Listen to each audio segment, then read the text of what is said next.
Hello दोस्तों, मैं राजीव कुमार गुप्ता आपका अपना यूट्यूब चैनल बिहारी मैथ्स में स्वागत करता हूं। दोस्तों, जैसा कि आप जानते हैं कि आपका रेशियो का क्लास चल रहा है और रेशियो का क्लास का आज पार्ट 3 है।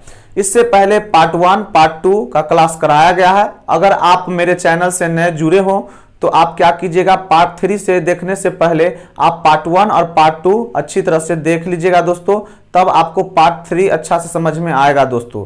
तो चलिए दोस्तों, विलंब न करते हुए बढ़ते हैं आज के क्लास की ओर। देखिए दोस्तों, एक होता है सबसे पहला नंबर, एक होता है प्रथमानुपात।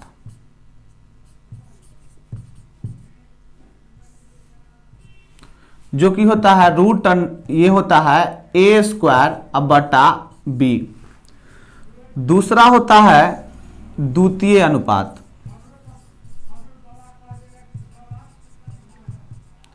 इसी को मध्यानुपाती बोलते हैं।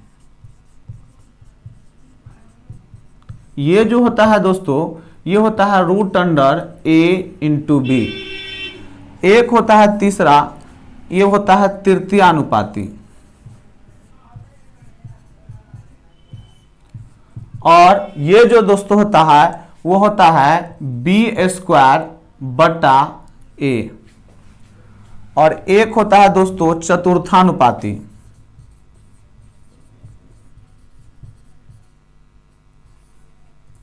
ये जो दोस्तों होता है वह होता है बी इंटू सी बटा ए।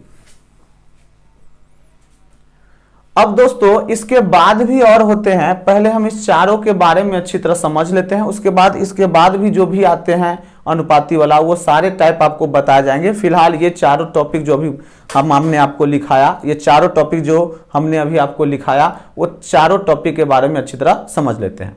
जैसे मान लीजिए हमको प्रथमानुपात से क्वेश्चन कैसे पूछा है। जैसे हमको दे दिया क्वेश्चन ऐसे कि आप बताइए कि 4 तथा 3 का प्रथमानुपाती ज्ञात कीजिए। तो आप यहां देखिए दोस्तों कि प्रथमानुपाती बराबर क्या पढ़े हम, ए स्क्वायर बटा बी। अब इसमें आप ये सोचते होंगे दोस्तों कि ए कौन और बी कौन, तो जो पहले आया वो ए और जो बाद में आया वो क्या, बी। तो देखिए दोनों में पहले कौन आया है, तो 4, तो 4 ए का रोल निभाएगा और 3 किसका, बी का रोल निभाएगा। तो आप देख लीजिए ए स्क्वायर बटा बी, इसका मतलब हो जाएगा ए यानी 4 का स्क्वायर यानी कितना 16, अब बटा बी यानी 3 का स्क्वायर यानी 9, यानी इसका आंसर हो जाएगा 16 बटा 9। अब ध्यान से देखिए, अगर मान लीजिए यही क्वेश्चन रहता और हमसे पूछ देता प्रथमानुपाती के जगह, मान लीजिए यहां पर पूछ देता कि प्रथमानुपाती के जगह, जैसे मान लीजिए एक और दूसरा क्वेश्चन ही ले लेते हैं। तो जैसे मान लीजिए हमसे पूछ देता जैसे कि 4 तथा 3 का तृतीयानुपाती ज्ञात कीजिए। तृतीयानुपाती, तो तृतीयानुपाती क्या होता है, तो तृतीयानुपाती ध्यान से देखिए ये होता है क्या, बी स्क्वायर बटा ए। तो बी स्क्वायर का मतलब हो जाएगा ए में ए कौन और बी कौन, तो आप कहिएगा कि ए ये 4 है, बी ये 3 है। तो बी स्क्वायर बटा ए, तो बी स्क्वायर का मतलब हो जाएगा 3 का स्क्वायर यानी 9, अब बटा ए का मतलब 4 यानी इसका आंसर हो जाता है 4 बटा 9, 9 बटा 4। देखिए बी स्क्वायर बटा ए होता है ना तृतीयानुपाती, तब बी का मान है कितना 3, 3 का स्क्वायर 9, अब बटा ए का मान कितना आया 4, तो 4। अब आते हैं, देखिए प्रथमा खत्म तृतीया खत्म, अब बीच में एगो बच गया क्या था, द्वितीया। तो द्वितीय अनुपात में देखिए दोस्तों, जैसे आपको दे दिया कि आप बताइए 4,9 का मध्यानुपाती ज्ञात कीजिए। 4 और 9 का, आप देखिए 4 और 9 का मध्यानुपाती निकालना है तो हम क्या जानते हैं, रूट अंडर ए बी। तो इसका मतलब 4 गुने 9 यानी रूट 36, और 36 किसका, 6 का। तो इस प्रकार से हम द्वितीय अनुपात भी निकाल लेंगे। तो प्रथमा सीख गया, द्वितीय सीख गया, तृतीय सीख गया, अब क्या बचा, चतुर्था बचा। तो चतुर्था हम कैसे निकालेंगे दोस्तों, तो चतुर्थ जो अनुपात होता है वो होता है बी इंटू सी बटा ए। अब बी इंटू सी बटा ए निकालना है, तो जैसे देखिए इसमें क्वेश्चन कैसे रहेगा, तो क्वेश्चन आपको जैसे मैंने दे दिया कि 4,8,12 का चतुर्थानुपाती ज्ञात कीजिए। तो चतुर्थानुपाती अगर निकालना है तो हम क्या सीखे कि बी इंटू सी बटा ए।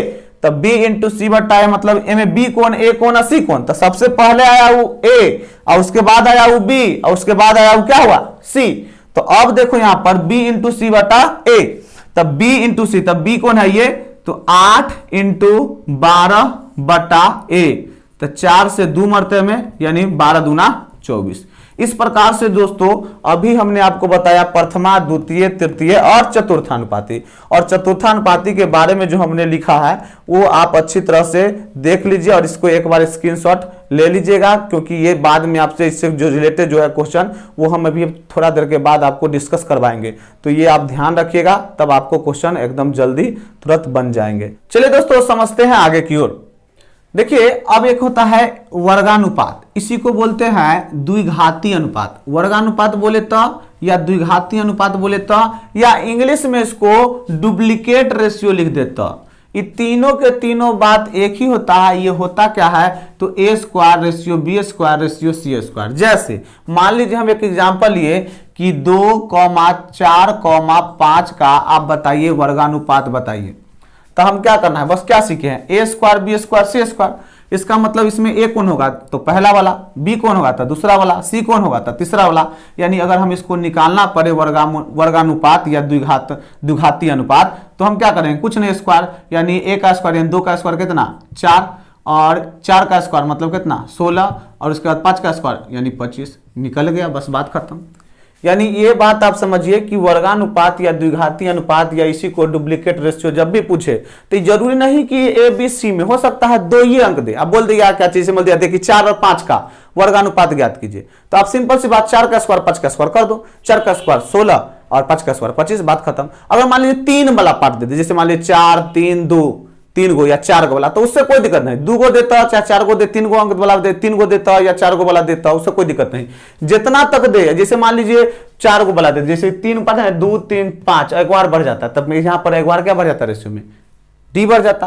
तो बस कुछ नहीं, बस सिंपल सी बात समझिए आप, इतना सी बात कि वर्गमूलानुपात वाला होगा कि जो दिया रहेगा वैल्यू ना, बस उसको स्क्वायर करके लिख दो, बात खत्म, वही हो गया वर्गमूलानुपात। वर्ग का मतलब आप समझिएगा कि स्क्वायर, बस। अब ध्यान से देखिए, अब आता है अगला वर्गमूलानुपात, यानी जस्ट इसका विपरीत, यानी जो वर्गानुपात था ना उसी का विपरीत याद रखे। तब विपरीत का मतलब क्या हो गया, सियान से यहाँ वहां पर स्क्वायर होता था, यहां पर रूट चढ़ेगा, बस बात खत्म। जैसे देख लीजिए यहां पर कि हम बोल दिए कि 16 और 25 का आप बताइए वर्गमूलानुपात क्या होगा। तो हम क्या बताएं कि बस कुछ नहीं करना है कि इसमें वर्ग करने थे, इसमें क्या करना है रूट चढ़ाना है, बस दोनों पर रूट चढ़ा दो। तो रूट 16 ये होगा रूट 25, यानी ये हो जाएगा 4 और ये हो जाएगा 5, बात खत्म। अब ध्यान से देखिए समझिए दोस्तों कि आप यहाँ पर वर्गानुपात समझ गए हैं, वर्गमूलानुपात समझ गए हैं। अब देखिए घनानुपात बोलिए तो या त्रिघाती अनुपात बोलिए या आप ट्रिप्लिकेट रेशियो बोलिए तो बात एक ही है। जो दिया रहेगा वैल्यू वहां पर स्क्वायर करते थे, तो इस वाला में क्या करना पड़ता है क्यू। जैसे एग्जांपल में हम ले लीजिए, जैसे देख लीजिए आपको बोला कि 2 3 और 4 का आप बताइए घनानुपात क्या होगा। तो कुछ नहीं करना है, क्यू करना है ना, क्यू कर दीजिए। 2 का क्यू कितना 8, 3 का क्यू कितना 27, 4 का क्यू कितना 64। इस प्रकार यहां से आसानी से निकल गया कि घनानुपात क्या होता है, बस क्यूब करना है। ये जरूरी नहीं कि ए बी सी, हो सकता है 4 गो अंक 4 गो बढ़ जाए तो एक बार बढ़ जाए तो फिर आगे डी भी समझ लीजिए, सिंपल सी बात, क्लियर है। अब आगे बढ़ते हैं, ध्यान से देखिए घनमूलानुपात, घनमूलानुपात। तो इसमें क्या करना है, तो इसमें देखिए इसमें जो क्यू करते थे ना जस्ट इसका अपोजिट, तो यानी यहां पर क्यू करते थे तो इसमें क्या करना पड़ेगा क्यू थ्रूट।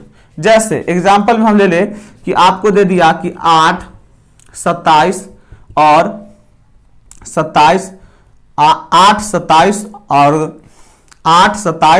और 64 का आपसे पूछ दिया कि घनमूलानुपात क्या होगा। तो घनमूलानुपात में क्या होगा, क्यू थ्रू चढ़ेगा। तो क्यू थ्रू चढ़ेगा तो एक कर क्यू है, तो आप कहोगे 2 के, एक कर है तो 3 के, एक कर है तो 4 के। इस प्रकार से हमारे पास घनमूलानुपात भी निकल गया। अब आते हैं दोस्तों विलोमानुपात की ओर। तो विलोमानुपात बोलिए या इसको व्युत्क्रम,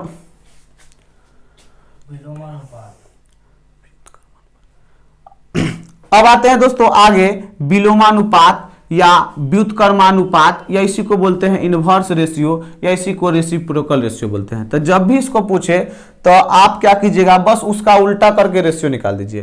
तो ध्यान से देखिए, आपके पास दे दिया कि 2, 3, 4 का विलोमानुपात ज्ञात कीजिए। तो आप क्या कर दीजिएगा, तो आप जानते हैं विलोमानुपात मतलब क्या, उल्टा, यानी 1/2 इसको, और ये 1/3 और ये 1/4।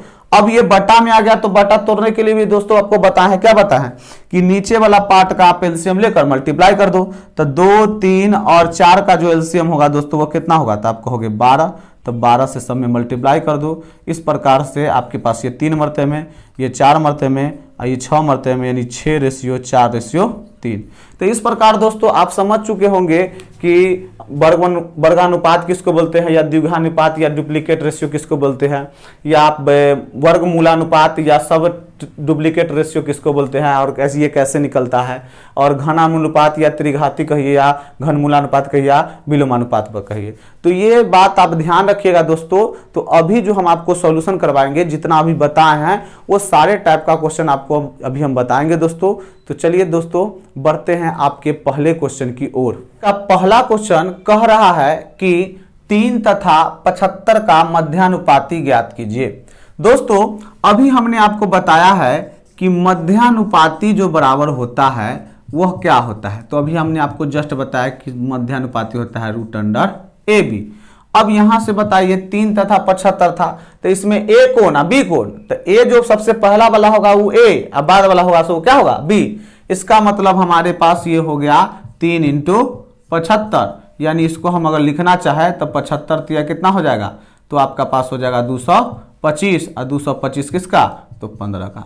इस प्रकार से पहला क्वेश्चन का आंसर दोस्तों हुआ 15। अब बढ़ते हैं अगले क्वेश्चन की ओर। अगला क्वेश्चन कह रहा है दोस्तों कि 0.36 तथा 0.48 का तृतीय अनुपाती ज्ञात कीजिए। तो दोस्तों अभी जस्ट पढ़े हो आप कि तृतीय अनुपाती बराबर क्या होता है। तो तृतीय अनुपाती बराबर अपने पढ़ा है कि B² / A होता है।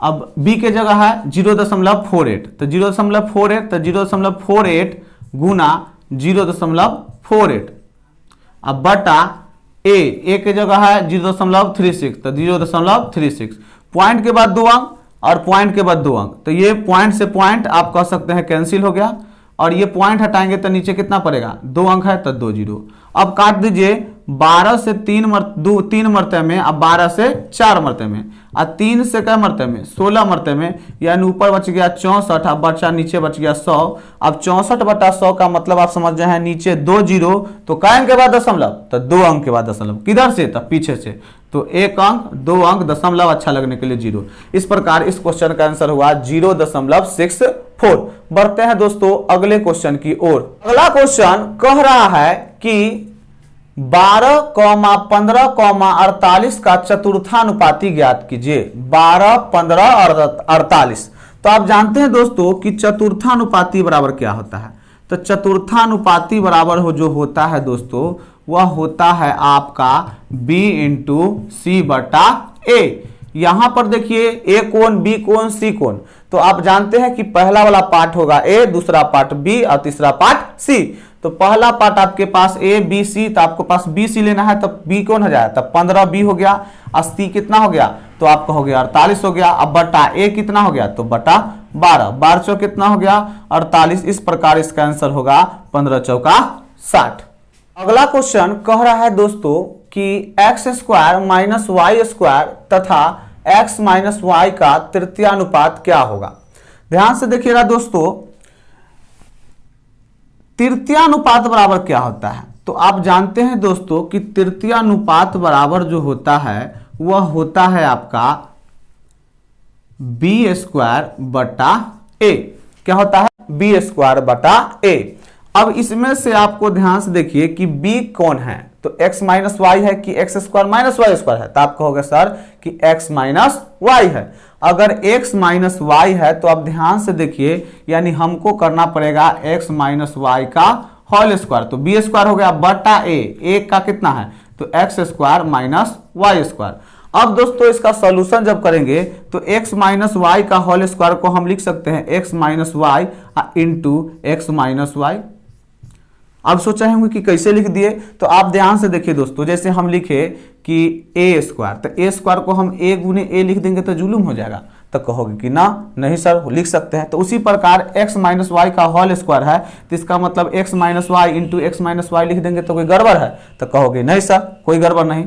अब देखिए यहाँ पर x² - y²। तो आप जानते हैं एक बात दोस्तों कि A² - B² का फॉर्मूला आप जानते हैं दोस्तों कि A + B × A - B होगा। क्या दोस्तों ये ए स्क्वायर माइनस बी स्क्वायर है? तो कहोगे हाँ सर, ए के जगह यहाँ x है, बी के जगह y है, तो इसको हम लिख सकते हैं a plus B into A minus B के फॉर्म में। तो कहोगे हाँ सर इसको लिख सकते हैं। तो इसको लिखेंगे तो एक बार प्लस तो x प्लस वाई और एक बार माइनस तो x माइनस वाई। अब देखिए दोस्तों ये माइनस वाला से ही खत्म हो जाएगा, ऊपर जो बचेगा वह x माइनस वाई बचेगा दोस्तों, और नीचे जो बचेगा वह x प्लस वाई होगा, और इस प्रकार इसका जो आंसर होगा वह x माइनस वाई बटा x प्लस वाई। और बढ़ते हैं दोस्तों अगले क्वेश्चन की ओर। अगला क्वेश्चन कह रहा है दोस्तों कि 3, 4, 5 का वर्गानुपात या द्विघाती अनुपात या डुप्लीकेट रेशियो क्या होगा? ध्यान से देखिए दोस्तों, हमने अभी जस्ट पढ़ा है कि वर्गानुपात, इसी को आपको द्विघाती अनुपात बोलते हैं या इसी को डुप्लीकेट रेशियो बोलते हैं। तो आप क्या पढ़े हैं A square ratio B square ratio C square. इसका मतलब हो गया कि अगर कोई 2 संख्या है तो ए बी ही काम चल जाएगा, अगर कोई 3 है तो ए बी सी ही काम चल जाएगा, अगर मान लीजिए कोई 4 है तो ए बी सी आगे एक बार बढ़ा लेंगे डी, अगर मान लो कि ई तक है यानी 5 गो संख्या तो ए बी सी डी आगे ई तक ले लेंगे। तो ये आप देखिए कि आपके पास संख्या कितना है, तो आपके पास 3 है तो इसका मतलब ए स्क्वायर बी स्क्वायर सी स्क्वायर होगा। तो आप ध्यान से देखिए आपके पास निकालना है तो वह ए के जगह कितना है, तो आपका होगा 3, तो स्क्वायर कर दीजिए, तो स्क्वायर आपका 3 का स्क्वायर कितना हो गया 9। उसके बाद बी के जगह 4 है तो बी स्क्वायर यानी 4 का स्क्वायर कितना 16। उसके बाद सी का जगह है 5 तो 5 का स्क्वायर यानी 25। इस प्रकार से मेरा जो आंसर होगा वर्गानुपात वो होगा 9:16:25। अगला क्वेश्चन कह रहा है दोस्तों कि 2:3:4 का घनानुपात ज्ञात कीजिए। दोस्तों आप जानते हो कि घनानुपात बराबर क्या होता है, इसी को घनानुपात बोलते हैं, इसी को ट्रिप्लिकेट रेशियो ये सब बोलते हैं, जो कि आपको थोड़ा देर पहले लिखवा है। क्या लिखवा है तो आप जानते हैं A cube ratio B cube ratio C cube. अगर मान लीजिए कोई 2 ही अंक है, जैसे मान लीजिए 2:3 ही रहता तो हमको सी का जरूरत पड़ता नहीं ना, यानी हम जानते हैं कि ए क्यू और बी क्यू होगा। अगर 3 गो है तो यहाँ पर A cube B cube C cube, अगर 4 गो रहता तो A cube B cube C cube आगे एक बार बढ़ाते हैं क्या डी क्यू। तो इस प्रकार से हम बना सकते हैं। तो अब ध्यान से देखिए क्यू करना है तो देखिए 2 का क्यू कितना होगा तो आप कहिएगा 8, और 3 का क्यू करना है तो कितना होगा तो आप कहोगे 27, और 4 का क्यू करना है तो कितना हो जाएगा 64। इस प्रकार जो है आंसर घनानुपात जो है 2, 3, 4 का जो घनानुपात होगा वह 8:27:64 होगा। अब बढ़ते हैं दोस्तों अगले क्वेश्चन की ओर। अगला क्वेश्चन कह रहा है कि 2:3:4 का विलोमानुपात, इसी को बोलते हैं व्युत्क्रमानुपात या रेसिप्रोकल या इनवर्स रेशियो पूछ रहा है। तो ध्यान से देखिए आप पढ़े हैं कि विलोमानुपात बराबर क्या होता है, तो विलोमानुपात बराबर होता है बस उसका उल्टा 1/a 1/b और 1/c, यानी जितने भी अंक है उसका उल्टा रेशियो ही विलोमानुपात कहलाता है। बस इतनी सी बात याद रखिए। तो आप बताइए 1 ए के जगह क्या है 2 तो 1/2, बी के जगह क्या है तो 3 तो 1/3, सी के जगह क्या है तो 4 तो 1/4। अब क्या करना है, आप जानते हैं कि ये तो फ्रैक्शन में हो गया, तो फ्रैक्शन तोड़ने के लिए भी आपको क्या सिखाए थे, पहला क्लास में आपको सिखाए थे, याद कीजिए क्या सिखाए थे कि जब भी फ्रैक्शन में हो रेशियो तो उसको क्या कीजिएगा, नीचे वाला पार्ट का एलसीएम लेकर गुना कर दीजिएगा। तो नीचे वाला पार्ट है 2, 3, 4, तो 2, 3, 4 का एलसीएम कितना होगा, तो आप कहोगे दोस्तों कि 12 होगा। तो 12 से गुना करा दो, यहाँ 12, यहाँ 12, यहाँ 12, ये क्या मरते में 3 मरते में, ये क्या मरते में 4 मरते में, क्या मरते में 6, तो 6 एकम 6, 4 एकम 4 और 3 एकम 3। इस प्रकार से इसका जो विलोमानुपात हुआ वह 6:4:3। अगला क्वेश्चन कह रहा है दोस्तों कि 12 तथा 30 का जो तृतीयानुपाती होगा और 9 तथा 25 का जो मध्यानुपाती होगा उसके बीच का रेशियो आपके पास यानी अनुपात आपका पूछ रहा है। तो 12 तथा 30 का तृतीयानुपात, तो 12 तथा 30 का तृतीयानुपात निकालेंगे तो आप कहोगे कि 12 तथा 30 का सर्जित तृतीयानुपात, और आपसे पूछ रहा है कि 9 तथा 25 का मध्यानुपात का रेशियो पूछ रहा है। तो प्रथम के लिए तृतीयानुपात होता है क्या चीज, तो b² तो b², और यहाँ के लिए क्या होगा, यहाँ होता है √AB। अब यहाँ से तृतीयानुपात मेल के लिए पहला जो पार्ट है 12 और 30 में ए कोण बी कोण, तो आप कहोगे सर ए जो होगा वह होगा आपके पास 12 और बी होगा वह होगा 30, यानी 30 का स्क्वायर अब बट्टा 12। इसका मतलब 30 का स्क्वायर को हम लिख सकते हैं 30 × 30 अब बट्टा 12, एक जगह क्या है तो 12। अब इधर आया मध्यानुपात, तो मध्यानुपात में दोस्तों देखिए, तो मध्यानुपात होता है आपके पास इसमें 9 और 25 में ए का मान और बी का मान क्या है, तो ए का मान 9 और बी का मान 25। इसका मतलब 9 इंटू क्या होगा 25। अगर इसका सॉल्यूशन करेंगे दोस्तों तो 30 × 30 अब बट्टा 12, ये हो जाएगा कितना, तो ये जो होगा 25 नमा 225 और 225 किसका 15 का, और नीचे एक छुपल है। तो अब देखिए 15 से कट जाएगा क्या मरते में 2 मरते में, और 2 से कट जाएगा 6 मरते में, और 6 से कट जाएगा क्या मरते में 5 मरते में, और इस प्रकार इधर बचा 5 और उधर बचा 1। इस प्रकार जो इसका रेशियो हुआ वह 5 रेशियो कितना आया 1 आया। तो उम्मीद है दोस्तों ये बात जो हमने आपको सिखाई आज, जो भी अनुपाती था प्रथमा से लेकर और आपके पास विलोमा अनुपात जितने भी थे वो सारे अनुपात के बारे में हमने आपको बताया। दोस्तों आज का जो भी क्लास कराया गया है वह प्रथमानुपाती के बारे में हो, चाहे मध्यानुपाती के बारे में हो, चाहे तृतीयानुपाती के बारे में हो, चाहे चतुर्थानुपाती के बारे में क्यों ना हो, चाहे आपके पास वर्गानुपात, वर्गमूलानुपात, घनानुपात, घनमूलानुपात, ये विलोमानुपात, ये जितने भी अनुपात के बारे में आपको क्वेश्चन कराया गया है दोस्तों, समझाया गया है, वो सारे टॉपिक से हमने एक एक 2 क्वेश्चन आपके लिए वीडियो के लास्ट में छोड़ के जाएंगे। और वीडियो के लास्ट में जो देखिएगा, वीडियो जब समाप्त होने की स्थिति में रहेगी तब मेरा क्वेश्चन आएगा और वह 1-2 सेकंड में अपने आप क्वेश्चन चेंज होते चला जाएगा। 1 2 3 इसी प्रकार से नंबरिंग देकर क्वेश्चन दिया रहेगा। वो सारे क्वेश्चन का जवाब आप अच्छी तरह से कमेंट बॉक्स में देना। तो दोस्तों उम्मीद है दोस्तों आज का क्लास आपको निश्चित रूप से समझ में आया होगा। अगर आज का क्लास आपको समझ में आया हो तो वीडियो को लाइक करें, शेयर करें, सब्सक्राइब करें और ज़्यादा से ज़्यादा अपने दोस्तों को बताएं। मिलते हैं नेक्स्ट वीडियो में, तब तक के लिए इस चैनल पे बने रहे। धन्यवाद।